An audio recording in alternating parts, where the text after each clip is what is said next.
Good afternoon, ladies and gentlemen, and welcome to the ENQUEST PLC investor presentation. Throughout this recorded presentation, investors will be in listen-only mode. Questions are encouraged. They can be submitted at any time via the Q&A tab that's just situated on the right-hand corner of your screen. Please just simply type in your questions and press send.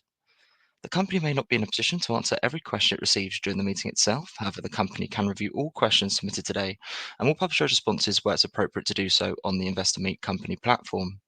Before we begin, as usual, we would just like to submit the following poll, and if you could give that your kind attention, I'm sure the company would be most grateful. And I would now like to hand you over to Craig Baxter, Head of Investor Relations.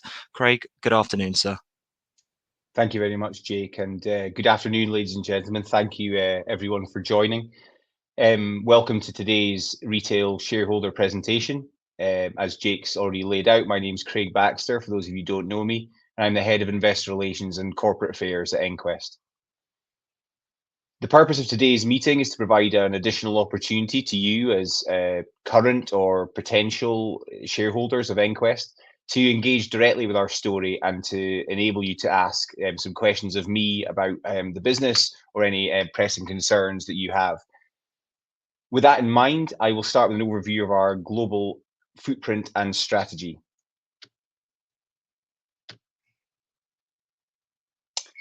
So ENQUEST is an independent energy company.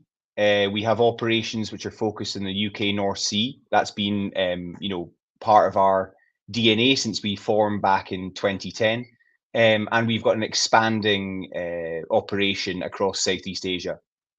When we were first listed back in 2010, our foundations were based on acquiring mature and underdeveloped producing assets. And we did that primarily from the majors and super majors that were operating in the North Sea at the time. We've also repeated that model in Malaysia, which I'll talk more about. Our expertise is founded in late life asset management. We drive efficiencies, we optimize operations, and we do that in order to extend the useful lives of all the assets that we touch. We have a very, very strong operational track record, and in 1H 2025, we yet again delivered exemplary production efficiency of 89%, and that included a 5-week third-party outage of infrastructure.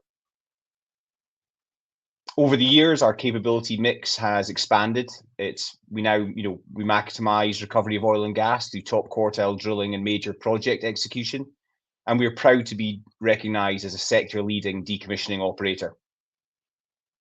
As I've mentioned, in the past 12 months, we've expanded our Southeast Asia business, building on the strong reputation we have forged over 11 years of successful operations in Malaysia. In fact, with the recent acquisition of Harbour Energy's Vietnam business, we now have 7 assets in production with material reserves and resources in place. Importantly, we operate nearly all of our assets, so we have the opportunity to deploy our operating expertise to maximize value. In the UK, we're primarily focused on delivering growth through acquisition, and we have a strong balance sheet from which to transact, with 578 million of liquidity in place at the half year. By lowering costs and improving uptime, we are able to run our assets for longer than they would have run in the hands of their previous owners. Since our inception, we have extended the useful lives of all 9 assets which we've operated. As we look to transact, this capability is more important than ever and serves as a reminder to interested sellers that ENQUEST is a safe pair of hands to take on established assets. We believe our combination of assets and core capabilities sets us apart from any of our peers, as we are able to provide an offering across the entire energy transition spectrum.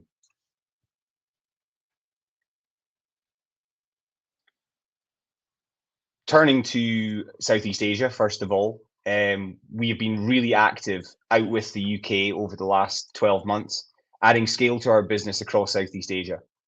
Conditions there are conducive to investment across the asset lifecycle, so you'll see a bit of a mix of assets here. In the UK, we're very much focused on established, mature assets moving towards the end of their lives, but you'll see it across Southeast Asia, we've got a wider spectrum of opportunities.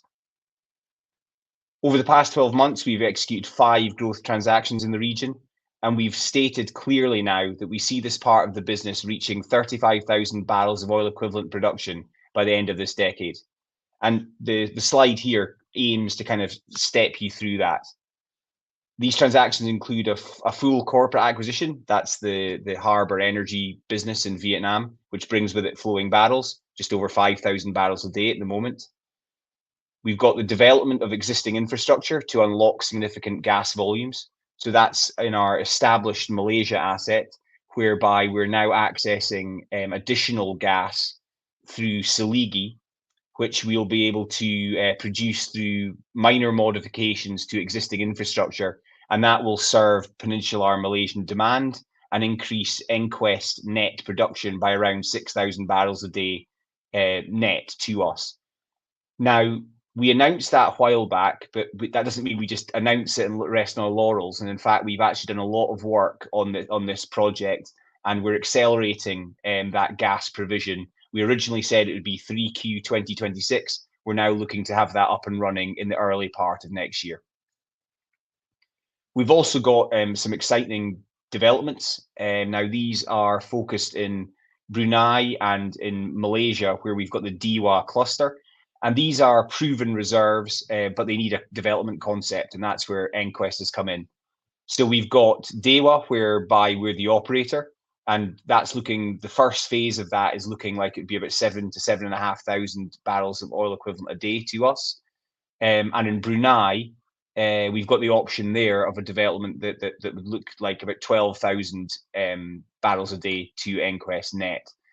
So in Brunei, we've currently we hold 100% of the license, but we're working closely with the Brunei government, and we expect to form a 50-50 joint venture company with them in the short term.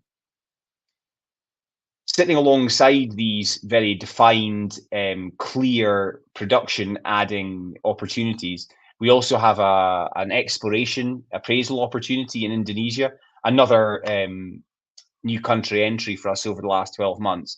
And this is pretty exciting in that we are partnering here with the BP Tangguh partnership. And we're very close proximity to the Tangguh LNG plant. So essentially that partnership comprises of all the Japanese LNG players. And, you know, it's a great option value for ENQUEST. We're the operator.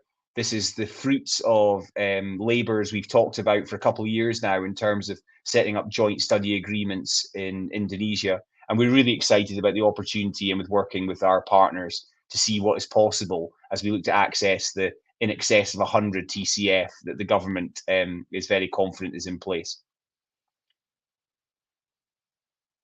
I think it's fair to say that this is a crystallization of efforts that we've made over the last 10, 11 years of successful operations in Malaysia, whereby we've been twice consecutively named Malaysia Operator of the Year. And sometimes these things sound a little bit glib, but that's a really important data point for our journey in Southeast Asia, because actually these transactions have been bookended by the original and then the follow-up successive Operator of the Year awards. And I think what it demonstrates here is that the way in which ENQUEST has gone into Malaysia, the way in which we've gone about our business, our operating credentials, the way in which we've dealt with the government means that we have a very strong relationship and reputation in country. And of course, Petronas's feedback and kind of their vouching for us travels very well in the region. So I think we're seeing the fruits of those labours now. And it's worth saying that this we don't stop here. You know, we've laid out a plan to 15,000 barrels a day next year, by 35,000 by the end of the decade. But we don't rest on our laurels, and the Southeast Asia team continues to deliver against their growth aims, and they intend to build on recent deal momentum with further M&A. We'll just move into some slides on the sort of financial robustness of the business, which I think is really important to touch on at this time. As a reminder, and again, for those of you who are new to our story, we've done a lot of work over recent years to simplify and strengthen our financial position. In fact, we've worked very hard to reduce our debt by $1.6 billion since its peak in 2017, and we've since been able to simplify our capital structure. As shown here, we've got a very simple and flexible arrangement with our RBL, And following the successful tap of the high yield bond this time last year, we removed the term loan facility that was in place until that point. We're now left with simply the RBL, underpinned by our high yield and retail bonds. It is from this platform that we're looking to grow the business, while at the same time providing commodity and geographic diversification. We're focused on value accretive deals, which will increase our capacity to return capital to shareholders. While we're fortunate in the EPL environment, we don't have any major commitments related to capital projects. We are rational investors and will always look to execute fast cycle investments where possible. We're also clear that we can only maintain the top quartile production efficiency across our portfolio that we've become accustomed to by ensuring that we optimize asset investment. I won't spend too long on this slide, but I think it's worth reminding ourselves of the key components of cash generation in our business. It's something I get asked about quite a lot in investor conversations and when you guys email me. So I thought it worth putting this slide up to remind you of the key components. As the chart on the right lays out, we generated 33 million of free cash flow in 1H25, and we used that to pay the 15 million maiden dividend and also a deposit on the Vietnam acquisition. The rest went to paying down debt. With reduced commodity prices and the continued challenges within the UK fiscal system, we have a very solid financial base, but we must now put that to work and scale the business through acquisition. I think it's also worth saying this presentation will be available on Investor Meet. So if you want to go back and remind yourselves of some of these components of the financials, then it will be available for you to do so.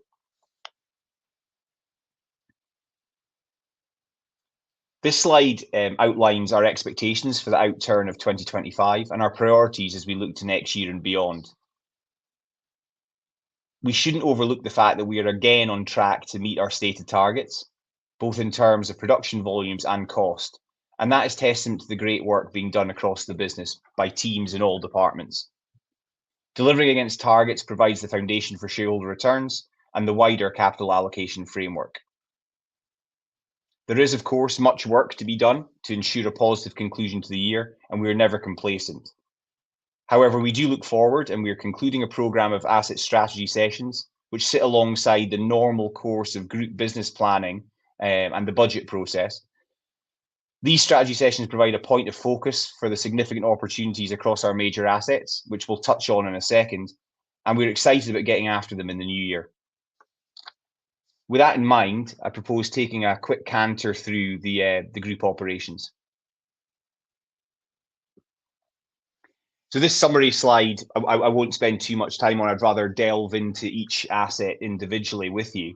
But it's worth noting some of the high spots here. I mean, I referenced earlier on, we've got a group production efficiency of 89%. But it's worth noting that without a third-party infrastructure, over which, of course, we've got no control, that figure would have been 94%. And that is really exceptional. You're talking about the very, very top end of the sector performance. When we look at other responsibilities we have beyond safety, of course, and production and financial, we're, of course, a responsible operator, and we are committed to all aspects of the energy transition. And in fact, we say very openly that we believe that all of the areas of our business very much interact with the energy transition. So we are still committed to national decarbonisation objectives, where we're running well ahead of the NSTD, the North Sea Transition Deal, and that's the national target which has been set by the regulator, the NSTA. I think we're at 40% reduction versus the 2018 baseline for the UK. We're also progressing material projects at SVT, which look to decarbonise. Plus, we've got some really exciting opportunities still on the slate for Very Energy, our wholly owned subsidiary. Another area which I'll touch on in a little bit more detail is decommissioning, which is becoming obviously a much bigger part of the North Sea story as assets are unfortunately reaching the end of their lives. And ENQUEST has carved out a tremendous reputation and really is delivering the top end of the sector in terms of decommissioning performance. It's very useful and a very good calling card to be considered the foremost, I guess, decommissioning operator in the North Sea, particularly when we're looking to transact in this basin. I'll touch on some of the asset highlights. There might well be asset-specific questions that pop up in the Q&A, which I'm happy to address. But I'll pick out some highlights for me that I think are really important to communicate at this time. So, starting off with Kraken, which is really an exemplar asset. For those of you who are less familiar with EnQuest and the sector, you're maybe just tuning in to an oil and gas company for the first time. It's really important to note here that your operations are fundamentally underpinned by your ability to keep your assets and your equipment online and producing. And that's what we mean by production efficiency. So when looking at the North Sea, it's more often than not, you would find you would have fixed platforms and you have floating platforms, which are effectively vessels, like the FPSO at Kraken. And in the norm, fixed platforms have higher uptime. Now, Kraken bucks that trend. Kraken production efficiency has been around 96% in the first half of the year, and that continues a long-running track record of 90+% uptime on this vessel. And that is absolutely sector-leading performance.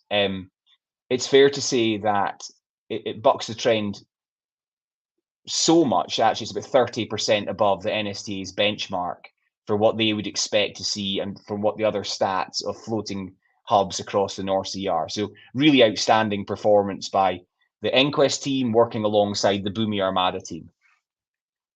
When we look at Kraken, we're in this period now of very well-established operations. As I say, we're ticking along at 90+% production efficiency, and that is absolutely fantastic.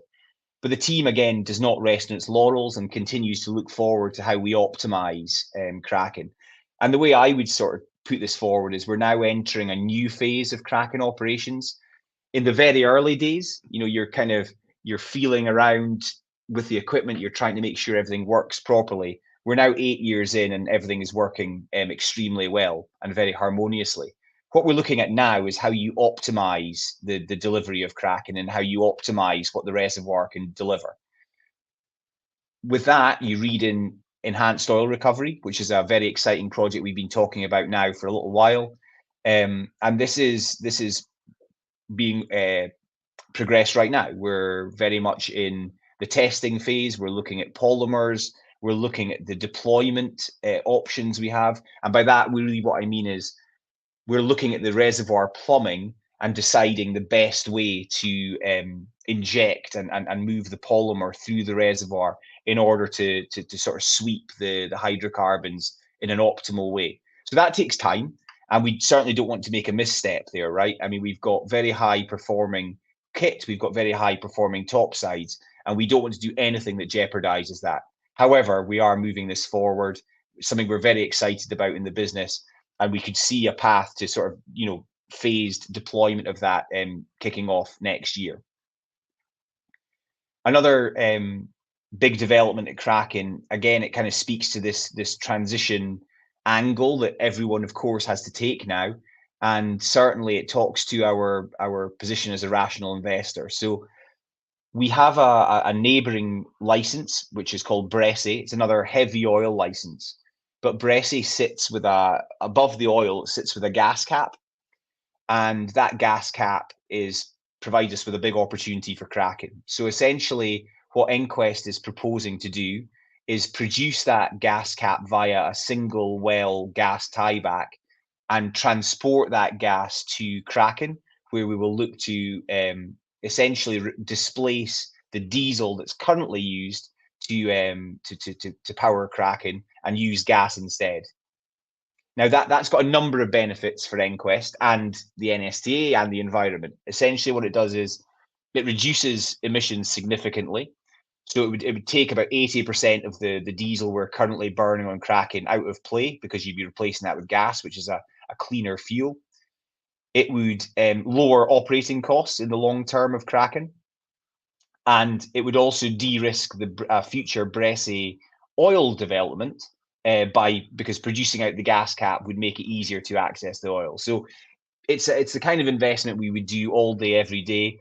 We have done everything we can at this stage. We've submitted a field development plan to the NSTA, and we're waiting on regulator feedback on how we progress. But we're very much looking forward to moving this forward. On a cost standpoint as well, Kraken is also looking even better than it was previously because of a contractual step down in the lease rate. So previously, net to ENQUEST, we were paying around $115 million. That's 115 per annum to lease the vessel from its from Bumi Armada. But as at 1 April 2025, that stepped down by 70%. So on an annualized basis, that's 80 million per annum in saved cost. In the UK, certainly our other sort of pillar asset is Magnus. Very, very different to Kraken. It is one of the sort of grand old ladies of the North Sea. It's over 40 years old, and it is a fixed platform. This is an asset we purchased from BP back in 27 and finalized, took the whole 100% in 2018. And this is an asset where we've brought to bear our operational expertise, and we've really optimized this asset from where it was originally. It was a good asset. It was always a good asset, but it was sort of non-core to BP. They were on to looking at other things. But when Magnus came into ENQUEST, of course, we were able to apply a great deal of focus and our expertise to get it working as it should. So what we've done at Magnus is we've lowered operating costs from about $60 per barrel down into the mid-20s. And what you'll see on this graph on the top right here is that we've massively increased production efficiency from sub 60% when we took the asset on to high 80s as the norm. And even with the 5-week infrastructure outage that we had, third-party infrastructure outage that we had earlier this year, we were still in the mid-70s. If you strip that out of things, we'd be in the mid-90s, and Magnus would be operating at absolutely top-end levels. Having seen that outage, however, we've had to deal with that. And in doing so, we proactively executed all of the maintenance scopes that we planned for later on this year. So there will be no Magnus shutdown now, no planned shutdown until into 2026. The team has also done some really good work in optimizing the reservoir at Magnus. We've seen good drilling completed in the first half of this year with wells coming on at or above expected rates. And we've also optimized water cut. So we're now seeing water cut at this asset down at around 85%, which is equivalent to what it was back in 2017.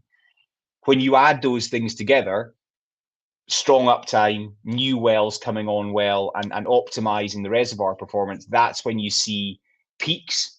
And we've seen an oil production, so not gas, but oil alone, tipping at 19,000 barrels a day during July. And we've seen the best sort of 3-month quarterly rates since we did back during COVID time. So really, really good performance at Magnus by the teams across ENQUEST, and something that really speaks to the capability that we can bring to late life assets.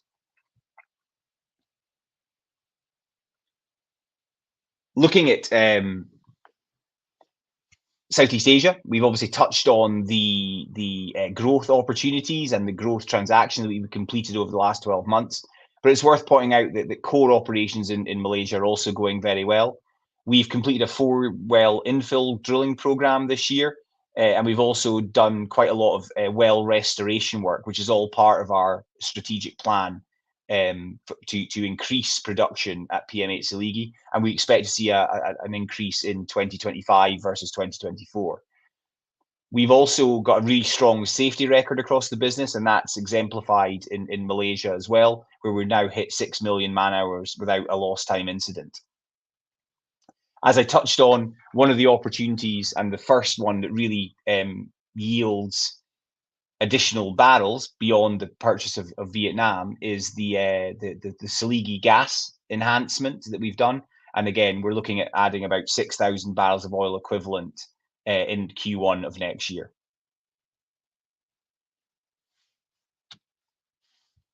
Touching on Vietnam, obviously, this is the most recent acquisition that we've completed. And this is buying exactly what we said we would. We're buying flowing barrels with robust decline curves and little or no capex requirements. And that's exactly what Vietnam delivers. It's a really good asset. It was a strong asset within Harbour Energy's portfolio. It was just subscale. They're moving on to bigger developments, and as they've grown as a company, this has become non-core to them. But it's exactly the type of asset that EnQuest would buy day in, day out. We've seen good process through the completion. We've seen production as expected, possibly even a little bit higher than expected. We were at 5135 as at 1H. And I think we're very pleased with having a highly motivated, highly skilled team, an in-country team that have been together for quite a long time. And they're now super motivated by having a new owner that is very much motivated to enhancing and growing the production, both from Block 12W, but also doing more things in Malaysia to keep them occupied. So I think all in all, this is the kind of purchase we would do all the time. There's some great deal fundamentals as well here. You've got a break even of around $40 per BOE. That's the life of field break even, and oil is still attracting a premium of about 10% to Brent that's coming from this asset. So there's lots we can do both on the asset. We're already looking at drilling options, and we're looking further around the field itself, where there's multiple gas discoveries and other targets. And then, of course, we now have an office and a base in Vietnam, so we're looking to see what else we can do in country.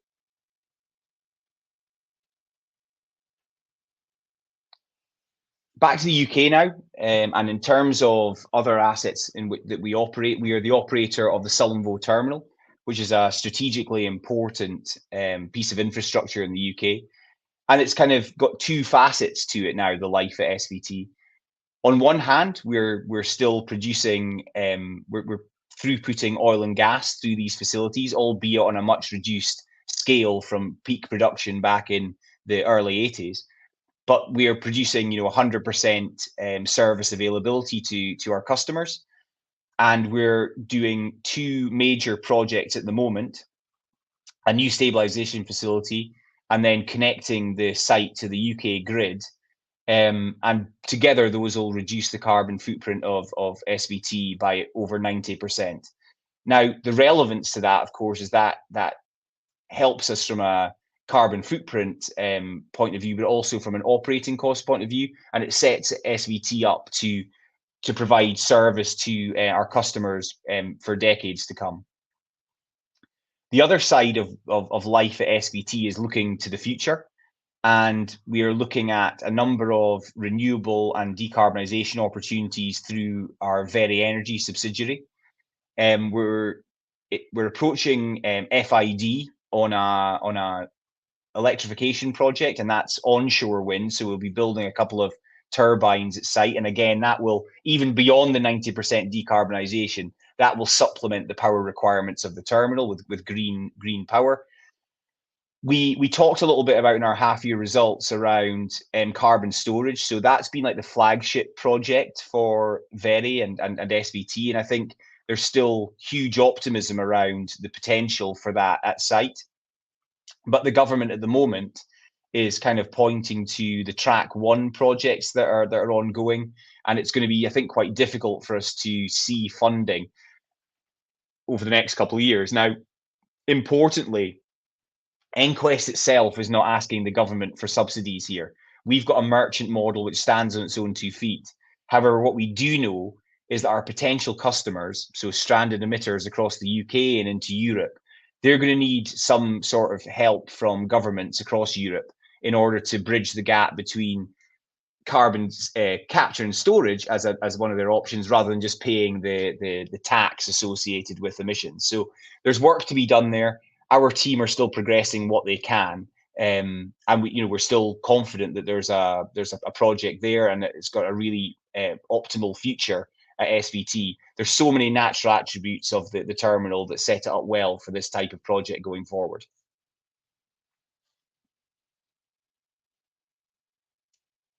Let me touch now on decommissioning. So another really important part of the energy transition, particularly in the UK, albeit we're doing a lot of decommissioning activity in Malaysia as well.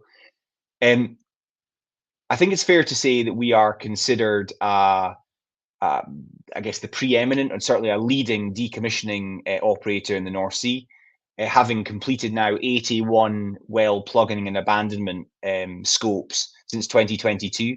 So using our NSTA data, that's more than a third of the activity that's been done across the northern and central North Sea, and that's been done by ENQUEST as a single company. So really quite impressive. And we're also doing each scope on average at about 35% below benchmark cost. So that's a really important capability as we look forward to taking on more assets in the North Sea. I mean, if you're a seller in the North Sea, what you really want is, of course, you want a consideration for your asset, but you want to make sure it's being handed on to a responsible operator, particularly one that's going to be able to decommission it successfully and safely at the end of its life.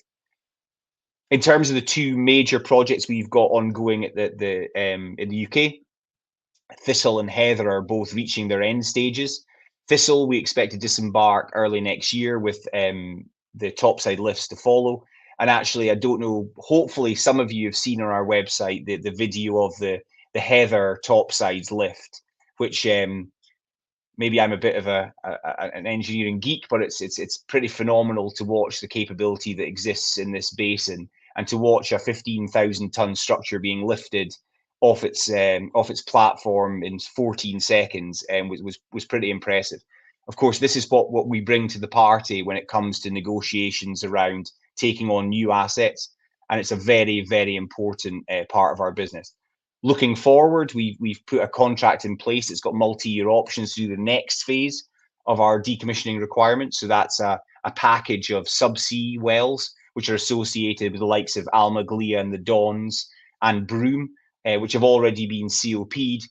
At Almaglia and Dons, the floating production facilities have been moved away long ago, and now we're going to get after the subsea wells. These are very low integrity risk wells, but now we get after them in a safe and efficient manner. That's the kind of formal part of the presentation, what I wanted to cover today. I'll leave this this slide on rather than going to a generic Q&A slide. I'll leave this slide on, which talks to some of the proof points around ENQUEST and our capability, and really outlines why we're well positioned to pivot to growth at this phase in our life. And at that stage, I will now bring Jake back in, and we'll go through the Q&A, if that's possible. Perfect, Craig. Absolutely. That's great. And thank you very much indeed for your presentation this afternoon. Ladies and gentlemen, please do continue to submit your questions just by using the Q&A tab that's situated on the right-hand corner of your screen. But just while Craig takes a few moments just to review those questions that have been submitted already, I'd just like to remind you that a recording of this presentation, along with a copy of the slides and the published Q&A, can all be accessed via your investor dashboard. Craig, as you can see there, we have received a number of questions that were both pre-submitted ahead of today's event, as well as those that have made their way through throughout your presentation as well.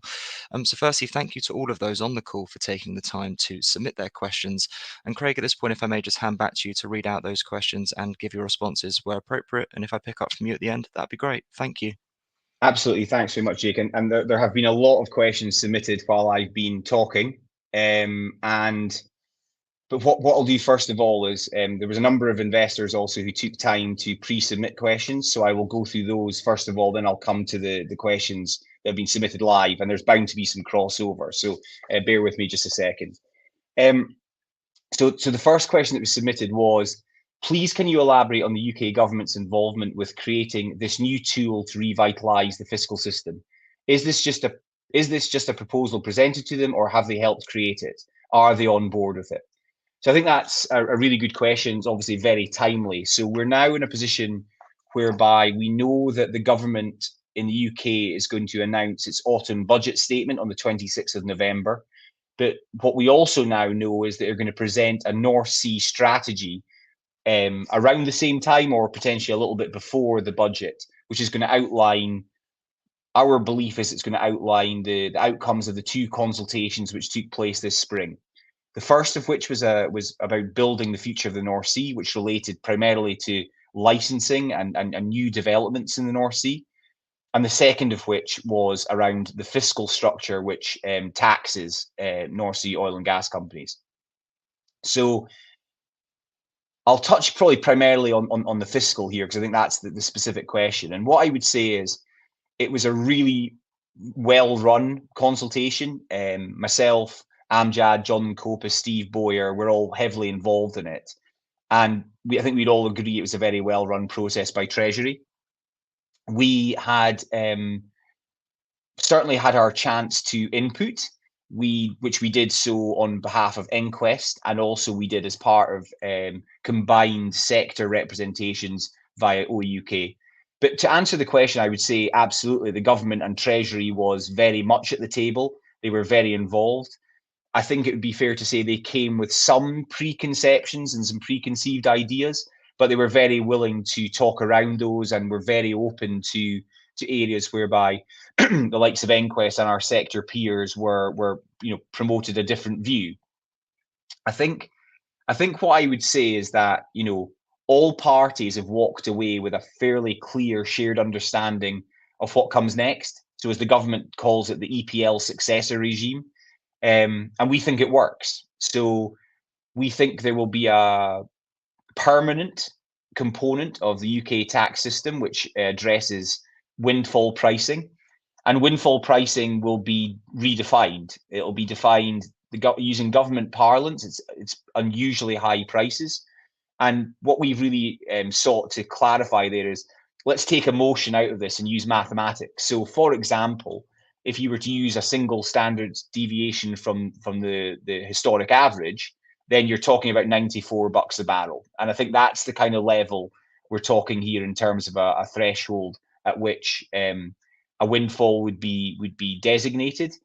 But importantly, only the amount of, well, whether it's revenue or profit, only the component above that threshold would be taxed. So it's a top slice tax, as opposed to EPL at the moment, which taxes you entirely based on whether you're above the threshold or not. And we could get into all the issues at the moment. Of course, we're significantly below the oil threshold of the EPL, but yeah, the dual lock gas and oil triggers mean that we're still operating under an EPL environment. I think in terms of the mechanics of where we'll land on, we feel positive and confident that we'll land on a position that works for government, it works for industry, and it works for ENQUEST. And we believe it would stimulate significant investment versus where we are today. The reality is it doesn't work if we wait to 2030. We were quite forthright in our half-year results where we said, we need an answer, we need an acceleration of the response. And we believe government now has the tool to do that. The sector's losing 1,000 jobs a month, and that can't go on. We need to stimulate investment now, and all this will do is increase tax revenue for the exchequer. So we see it as a win-win situation. We're hoping, and we're cautiously optimistic for some positive news in the autumn statement or immediately before it. But ultimately, we know we need change in the short term. The second question relates to the Vietnam purchase and says, in relation to the Vietnamese assets acquired officially in July, the production figures were used in the half-year results. Was the financial metrics / profitability merged into the half-year results? The answer to that is no. We showed production with and without the 1H 2025 impact of Vietnam, and that was just to give investors and the market a view of where we were without it, which is our reported numbers of over 38,000, and then we added in Vietnam to display that Vietnam was as expected, adding over 5,000 barrels a day. The transaction completed in early July, so no financials at all were included in the 1H numbers, other than a small deposit of about 3.5 million that we paid in 1H upon complete agreement of the deal. We paid the remainder of that 25.7 million consideration. So when you strip off the deposit, that was around 22 million. We paid that upon completion in July. The next question, thinking about the next 24 months, what is the break-even range anticipated to be taking into account CapEx, is it expected to fall between $50 and $55 per barrel? So we don't give specific break-even forecasts, as that could be construed to be a profit forecast, but we do provide all of the component parts for investor to construct their own view. And I've kind of covered some of these already during this presentation. So we have pro forma guidance, so including a full year of Vietnam, we have guidance in the market of 40 to 45,000 barrels of oil a day. You can apply your own view on price on that. We've reaffirmed our guidance. So we've got 450 million of OPEX, again, including 50 million of pro forma Vietnam OPEX. We've got circa 190 million of CapEx and 60 million of ABEX. Beyond that, we've got interest costs, which are outlined on our website. We have the Kraken lease costs, which I've explained earlier on, kicked to a much lower level earlier this year. And we have the Magnus profit share. So those are the key components to get you there, and should give you a pretty good idea of where break-even sits. Next question. The cash and undrawn facility stands at 577 million. How much of this can be tapped to weather sustained negative cash flow in the event of low oil prices? So we're obviously in a period today of low prices. I think we're below $62 a barrel last time I looked. But to be honest, we don't expect to endure sustained negative cash flows. We've got a demonstrable track record of tailoring our activities and costs to the prevailing price environment. The best example of this was that we remained significantly cash flow positive during COVID, a time when oil hit lows that are well beneath where we are today. And we did that by focusing on must-do work, safety critical, production protecting work, and the sort of nice-to-haves kind of got deferred. Now, that allowed us absolutely to trim budgets and trim OPEX per barrel and stay profitable. But there's a balance to be struck there, and we're very, very conscious of that balance in all our decision making. So when we did that in 2020, under the sort of crazy world that we were in with COVID, the fact we couldn't get people off to some of our platforms as well had an impact. But what we did was, yes, we cut costs, but we also reduced uptime because we created a backlog of work that we needed to then get after. So there's a balance to be struck there, right? We are very, very adamant that we must keep our production efficiency where it is, and in order to do that, you've got to invest in these assets. So there's a balance to be struck, but we believe we're very well placed to do that. We've also got a robust hedging program in place, so that obviously helps us in periods of low commodity prices as well. And the question also referred to liquidity. So of our stated liquidity, we've got cash and cash equivalents of over 330 million at the half year, with a balance of that 578 million coming from the undrawn RBL headroom. And these funds are in place. They're there for us to use, and they provide a strong platform from which to transact.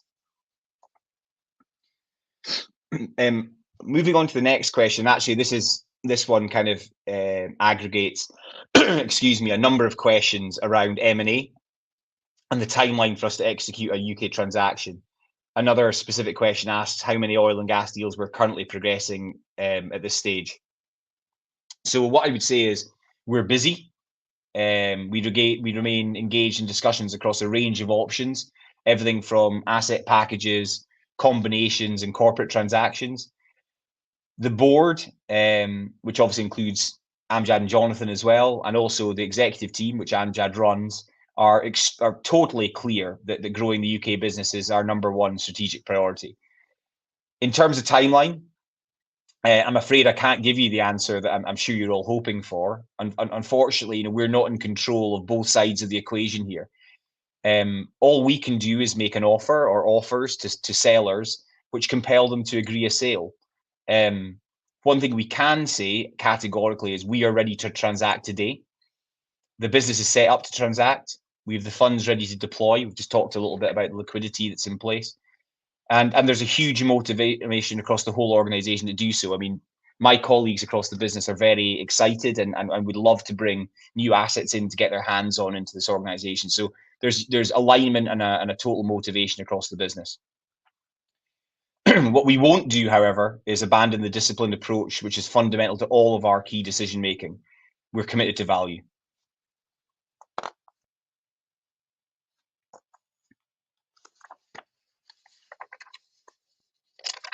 Okay, next question. There are 2 questions focused on major projects covering Kraken EUR, drilling at Kraken, Magnus reservoir opportunities, and then the projects that we've lined up across Southeast Asia. To be honest, there is an assertion within the question that we are not accountable to shareholders, or we don't demonstrate ourselves to be accountable to shareholders for delivery of our plans, and that dates consistently move to the right. So in answer to that, I guess I'd start by saying that we're very proud of our commitment to delivery. And I think we've done a very good job of delivering against our stated targets over a number of years. Beyond Kraken drilling, which was deferred, but not through our own choice, it was deferred because our partner has a parent that's in administration and we simply couldn't get the approval to move that project forward. I mean, beyond that, we've executed all of our recent drilling plans, including well P&A across the various decommissioning projects. And we've done that across several years. In addition, we're reaching the final stages of major infrastructure projects at SVT. The new stabilization facility, which will be online early next year, is that by itself is reducing terminal emissions by about 80%. You'll remember I said overall the program will take care of more than 90%. The NSF alone will take care of 80% of the current carbon footprint. And we're also progressing to final investment decision on the project, as I mentioned, to build the wind turbines, and we expect that decision to be taken in the early months of next year. As I mentioned earlier, we've also submitted a draft field development plan for the Bressay tieback, the gas tieback to Kraken, and that's with the regulator, so that's logged and lodged. And we're excited about EOR, as I mentioned earlier on at Kraken. So we're advancing testing, we're progressing everything here. I mean, this isn't about delaying. This is about making sure that we make the right decisions for the asset and making sure that we don't compromise the exemplary performance that Kraken is producing at the moment. So basically, there's things we need to be sure of before we push the button. But I think it's likely that project will proceed on a phased basis next year. So, I mean, I think that gives an overview of all the kind of major things we're working on. Of course, it goes without saying that we're working on anything that is safety critical, key maintenance. That's the absolute bread and butter of our jobs day in, day out. But I must admit, I don't recognise that kind of feeling that we don't, we're not accountable and we don't deliver on our stated timelines. So hopefully that goes some way to answering that point. Next question: what are your plans for production over time? You mentioned 35,000 barrels in Asia by 2030. What about the UK? Assuming no transformation comes, where do you see total company production by 2030, and what are the timelines to get to whatever that total is? So I think we've been very clear, and hopefully I've been clear on this call as well, that we are targeting significant production growth in the UK via acquisition, and that remains primary amongst our strategic priorities. With the existing portfolio, our focus is on continuing to deliver sector-leading production efficiencies, and where possible, we'd look to optimize asset output through investment. Again, we're talking here about EOR. There's some opportunities for further drilling at Magnus. We're talking about Bressay gas here. All of these projects can boost production reserves, with a long-term aim being to offset natural field declines.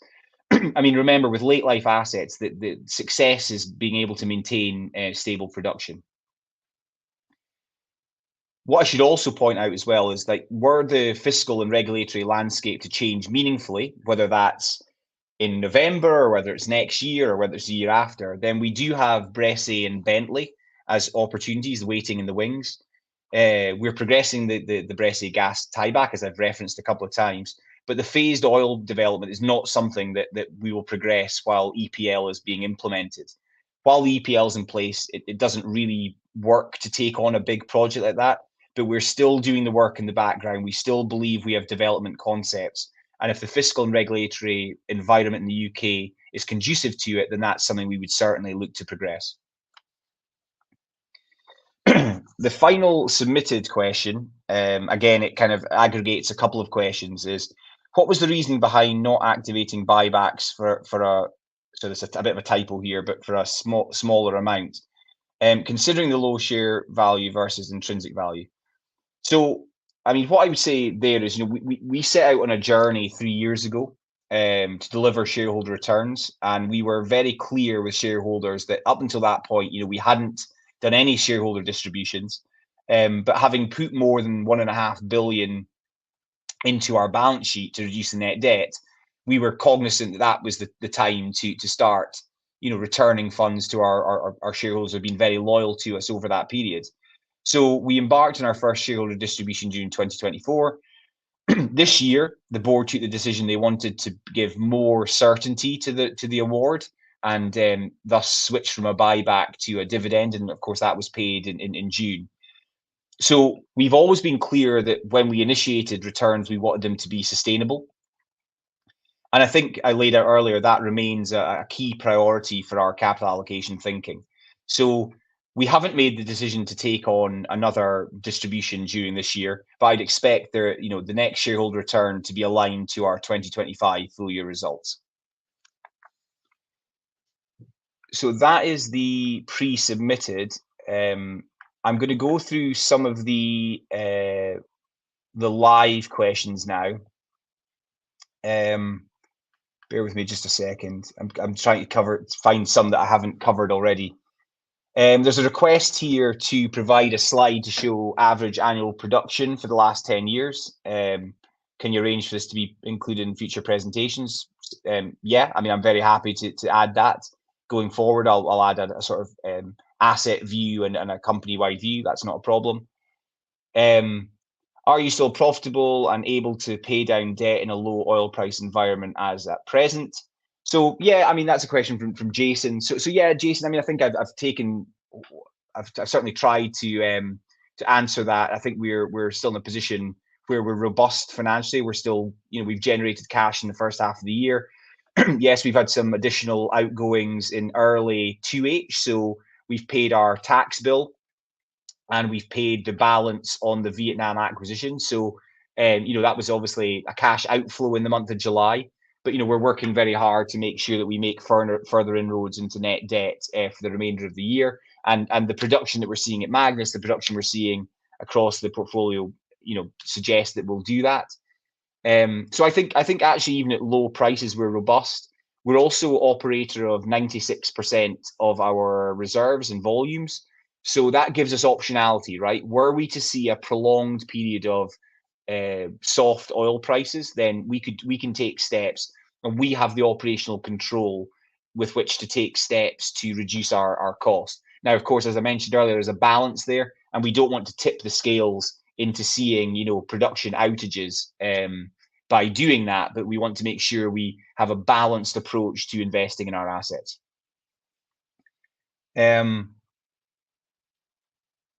Let's have a look here.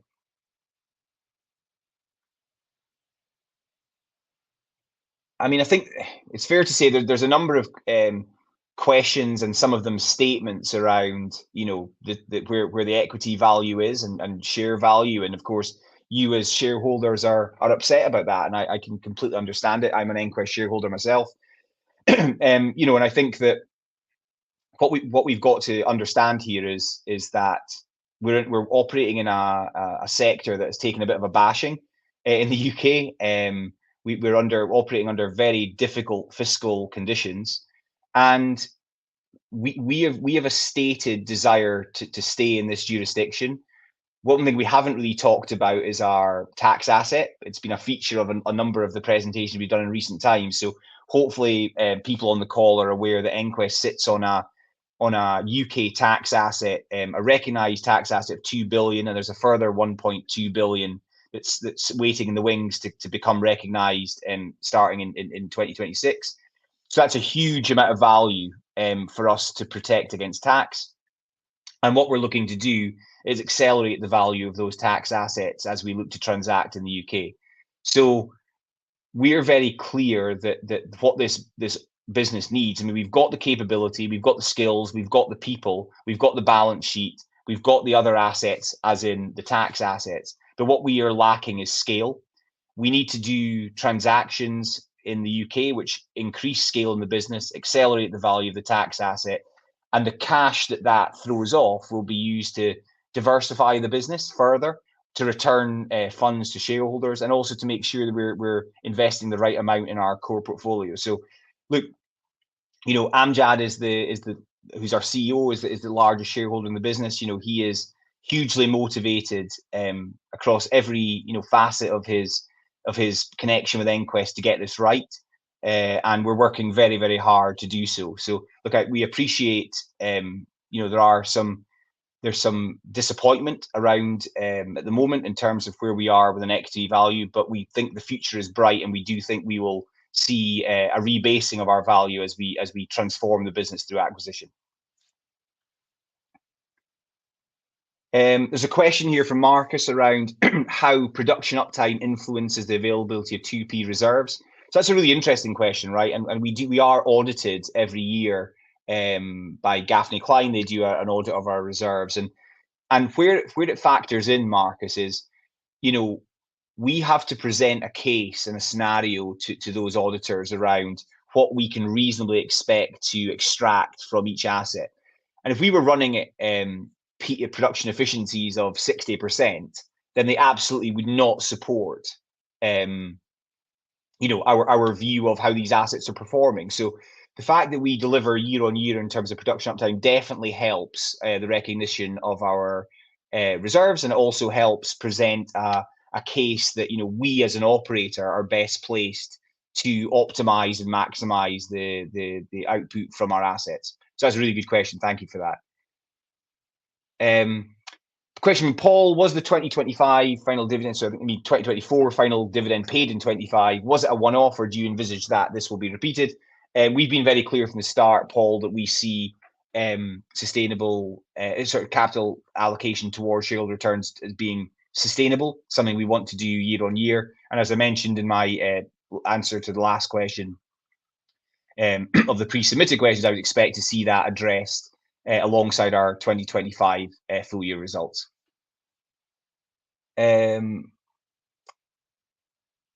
There's a couple of questions here around specific M&A transactions where I've got there's people questioning specific purchases that we might be able to make, and hopefully you'll understand I can't go into those in this forum. I think what I would say, though, is we are knowledgeable buyers in the North Sea.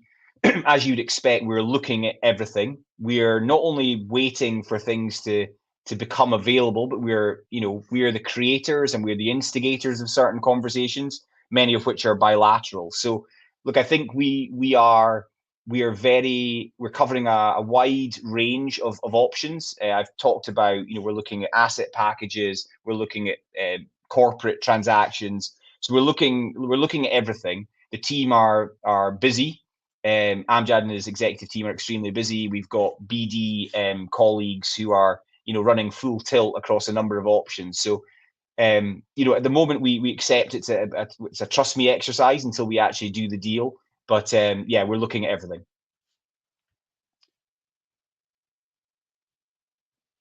Let's see. There's a question here from Jonathan. I think it's possibly Jonathan Allen, who's someone who contacts me a lot and I speak to a lot, and he's a long-standing shareholder. And I think the question from Jonathan is, do you think the autumn budget, will be the catalyst for potential M&A to actually happen? So I think there's definitely the potential for that, Jonathan. I think if you go back a year from where we are today to 2024, we were approaching an autumn statement with open-ended downside risk. We knew it wasn't going to be a good budget for our sector. We just didn't know how bad it was going to be. As you'll remember, at that time, I updated that ENQUEST were directly involved. We had a lot of conversations with Treasury, with James Murray, other areas of government, and as did our peers and our industry bodies. And we averted the worst case scenario by stopping the government taking away first year capital allowances. So a year on from that, we're in that same countdown to the autumn statement, but it feels more cautiously optimistic. It feels like there are upside potential outcomes. We just don't know how far the government is willing to go. Now, the autumn statement 2024 did fire the starting gun for a couple of deals. So Shell Equinor, for example, was executed extremely quickly once the certainty of the autumn budget was released. And then you saw some other follow-on transactions like Repsol Neo to create Neo Next, etc. So I think there's definitely the potential, Jonathan, that the clarity brought about by the autumn statement or the North Sea strategy, whichever comes first, definitely has the potential to crystallise discussions very quickly.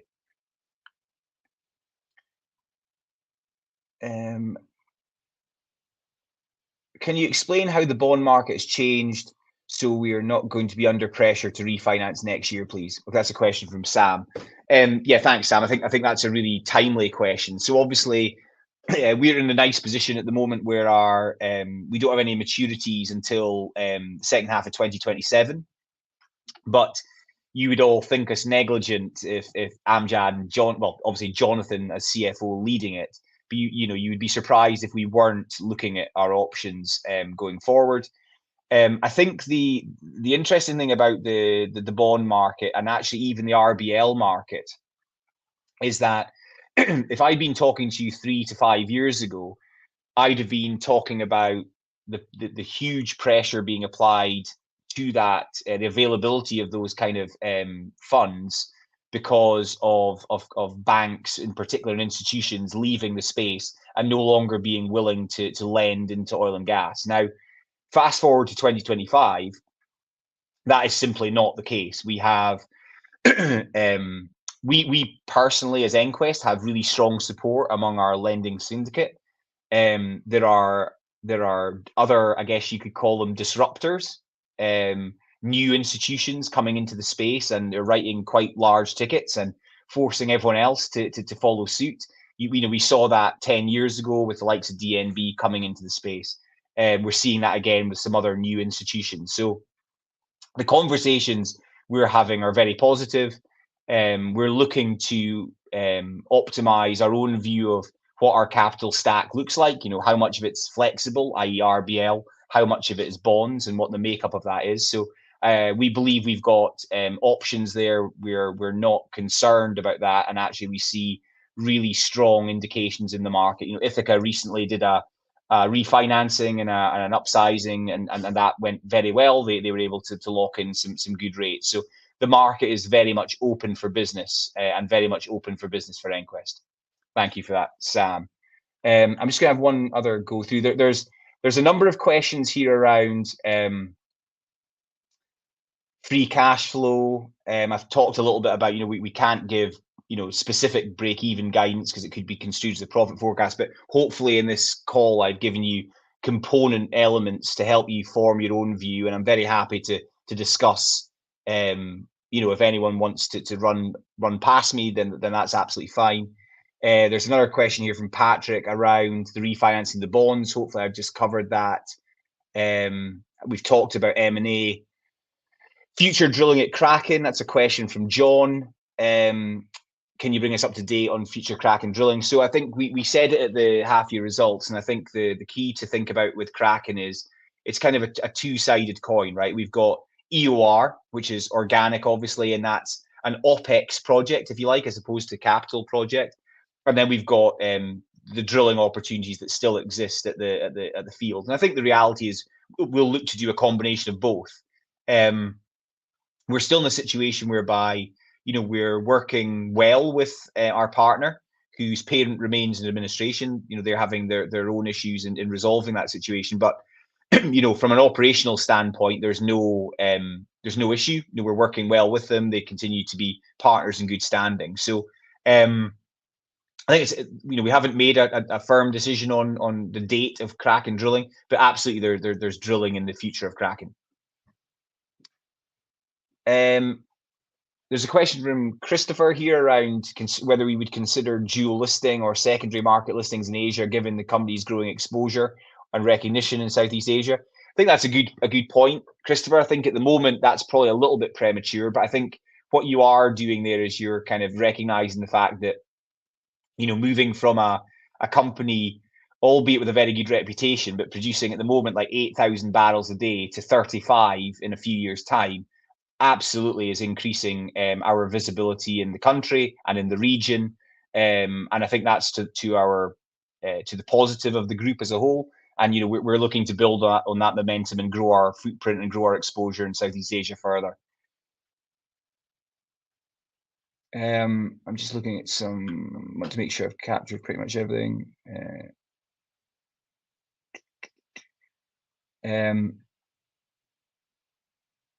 I think I've covered pretty much everything here in one way or the other. Apologies if I haven't answered your specific question. Of course, as part of the Investor Meets platform, I have the opportunity to revisit every question in detail and make sure that everyone gets answered. As I say, there are a couple of questions which are a little bit, repeating what I've already covered. So I think at that point, Jake, I'll probably close the Q&A here with a commitment to revisit any questions I haven't managed to cover in this time. Perfect, Craig. Thank That's you. great. Thank you. And thank you very much indeed for being so generous of your time and addressing all of those questions that came in from investors this afternoon. And of course, if there are any further questions, we'll make these available to you as well. But Craig, perhaps before really now just looking to redirect those on the call to provide you with their feedback, which I know is particularly important to yourself and the company, if I could please just ask you for a few closing comments just to wrap up with, that'd be great. Yeah, well, look, I thank everyone for taking the time to join this presentation today. Hopefully, what you've heard today has been clear and a good representation of where ENQUEST is. I understand we're in a difficult position in terms of equity value at the moment. We're certainly trading at a discount, and we want to rectify that. So I'd ask you to be patient and trust in the team as I do, the Amjad and the execs and the board will do the deal that is right for ENQUEST. We're going to maintain discipline. It's stood us in good stead as we navigated a very difficult debt position. We're going to maintain that discipline, and we're going to do a deal or deals that are very value accretive for you shareholders. So thank you for your attention today. Perfect, Craig. That's great. And thank you once again for updating investors this afternoon.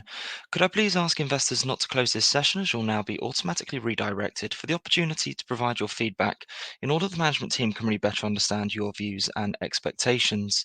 This will only take a few moments to complete, but I'm sure will be greatly valued by the company. On behalf of the management team of ENQUEST PLC, we would like to thank you for attending today's presentation. That now concludes today's session, so good afternoon to you all.